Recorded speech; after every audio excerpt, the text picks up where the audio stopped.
At this point, I think it's safe to say the Golden State Warriors are going to win the NBA championship. So this week's K-Will show will be a bit different. A little more condensed. I had a really busy week this week. Spent a little bit of time with my grandpa Cletus earlier in the week, and he wore me out. But I wanted to get some content out for you guys out there, all the supporters of the K-Will show. So here it is. It's the K-Will show. Let's get to business. The Golden State Warriors are on one of the most dominant runs in NBA history, winning 3 of the last 4 NBA championships. And with the addition of Kevin Durant in 2016, this team is looking like one of the greatest teams to ever be assembled in the NBA.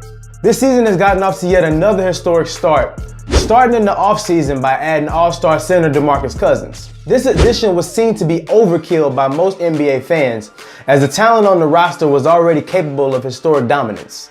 And last week alone proved that point, as Golden State dominated the week in sports by providing some of the most historic performances in NBA history.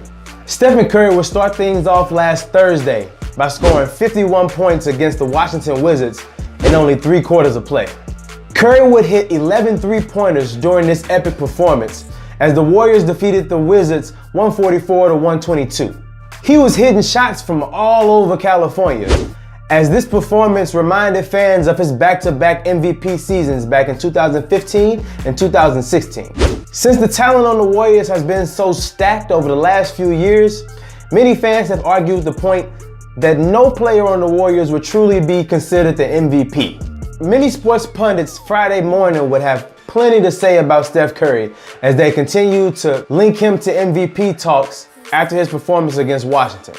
Just to show the dominance of the Warriors team overall, Kevin Durant would score 30 points in the game, and nobody would even bat an eye at the performance. Curry would end the night in the third quarter with 51 points and MVP chants raining from all around the crowd in Oracle.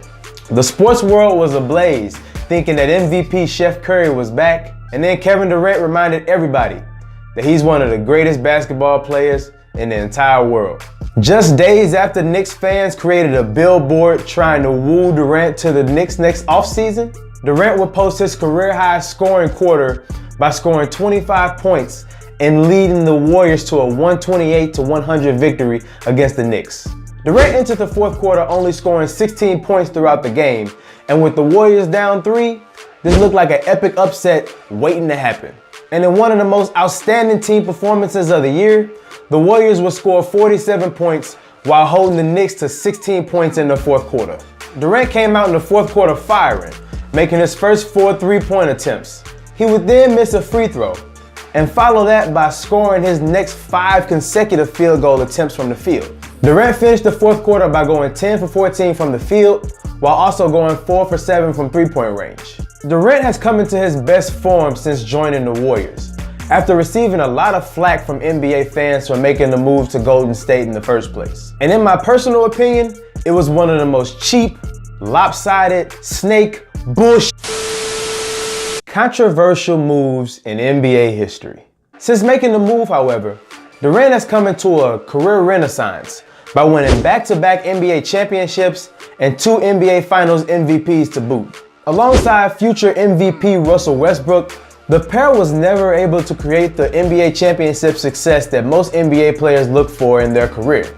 The lackluster success is what prompted Durant to move to Golden State in the first place, and since then, he hasn't looked back since. After blowing the 3-1 lead in the 2015 Western Conference Divisional Playoff round, you thought I wouldn't sneak that in there, huh? The next season, Durant will make the jump to Golden State to join Steph Curry and the crew, and the rest is history. Curry and Durant will combine for a total 151 points between the 2 players, and the Warriors seem to be in top form. And then on Monday night, Klay Thompson said, "Hold my beer." Against the Chicago Bulls in Chicago at the United Center, the house that Michael Jordan built, Klay Thompson will have one of the most historic nights in the history of the NBA. The Warriors would take the game 149 to 124, but the final score was just a backstory, as Klay Thompson would break his own teammate Steph Curry's record for most three-pointers made in an NBA game. With the Bulls being down 40 points in the first half alone, the NBA world would just wait in anticipation as Klay Thompson would come closer and closer to breaking the record. Thompson would hit 10 three-pointers in the first half alone, which also tied the NBA record for most three-pointers in one half, and his teammates would continue to look for him in the second half, as he would eventually break the record of 13, formerly held by Steph Curry, in only 3 quarters of play. Now that's just crazy. Thompson would finish the night with 52 points total in just 27 minutes of play. Steph Curry, the former holder of the record, would comment on the record afterwards saying that records are meant to be broken, and he was just happy that it was a teammate that did it instead of someone else. One thing that's taken for granted in the Golden State culture is the actual team cohesion that they have amongst one another, and not just an semblance of talent, but almost a brotherhood. We'll have to keep an eye out here on the K-Will Show during the rest of the NBA season, as the Warriors look to successfully defend their back-to-back championships in dominant fashion. I hope you all enjoyed this week's show.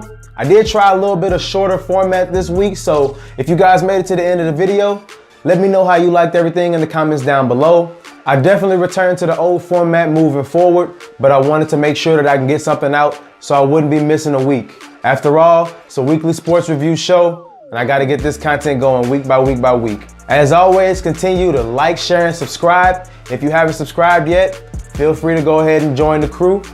It's the K-Will Show. I'm out. Peace.